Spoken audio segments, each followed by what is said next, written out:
ఇద్దరు వ్యక్తుల మధ్య ఎవరో మూడో వ్యక్తి వచ్చారు. ఏదో మాటో చిచ్చో పెట్టారు, ఆనందించారు, పని పూర్తి చేసుకున్నారు, వెళ్ళిపోయారు.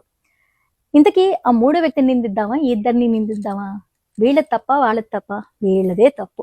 ఎందుకంటే ఎవరో వచ్చారు, వాళ్ళు అనుకున్నది చేశారు, ఆనందించారు, వెళ్ళిపోయారు. వాళ్ళు అనుకున్నదే అది.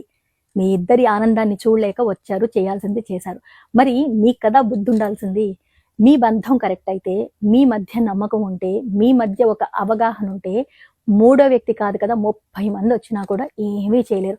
అలా కాకుండా చెప్పాల్సినవన్నీ విన్నారు, చేయాల్సినవన్నీ చేశారు. ఆ తర్వాత ఎదుటి వాళ్ళని నిందించడంలో ఎంతవరకు సమంజసం? అలా కాదు.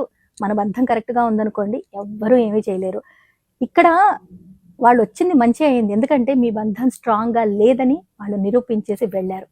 కాబట్టి మీరే ఆలోచించుకోవాలి తప్పెక్కడ జరిగిందని. అంతేకాని ఎవరో వచ్చారు ఏదో చేశారని వాళ్ళని నిందించేస్తే ఎక్కడ కుదురుతుంది? కుదరదు. అండ్ ఇంకో విషయం ఏంటంటే, గుడ్ బుక్స్లో ఉండడానికి ఈ ఇద్దరిలో ఒకళ్ళు మాత్రం భలే నటిస్తూ ఉంటారు కదా, అలా నటించే వాళ్ళు ఉన్నారు కాబట్టే మీ బంధం అనేది కరెక్ట్గా లేదు. నీతో ఎలా ఉన్నారో, నిజాయితీగా ఏం మాట్లాడారో, నలుగురిలో అదే మాట్లాడగలిగిన వ్యక్తులు నీతో ఉంటేనే నీ బంధం అనేది స్ట్రాంగ్గా ఉంటుంది.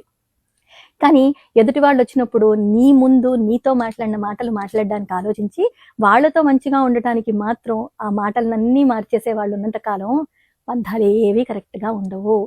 కాబట్టి ఒకందుకు నీకు మంచి జరిగిందనుకో, నీ బంధం స్ట్రాంగ్గా లేదు, ఇది కరెక్ట్ కాదు అని ఏదో ఒకళ్ళు వచ్చి నీకు మంచి చేసి వెళ్ళారన్న పాజిటివ్ థింకింగ్తో ఉండు.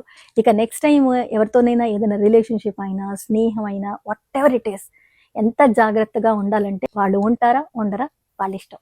అదే నేను చెప్పాలనుకున్నది.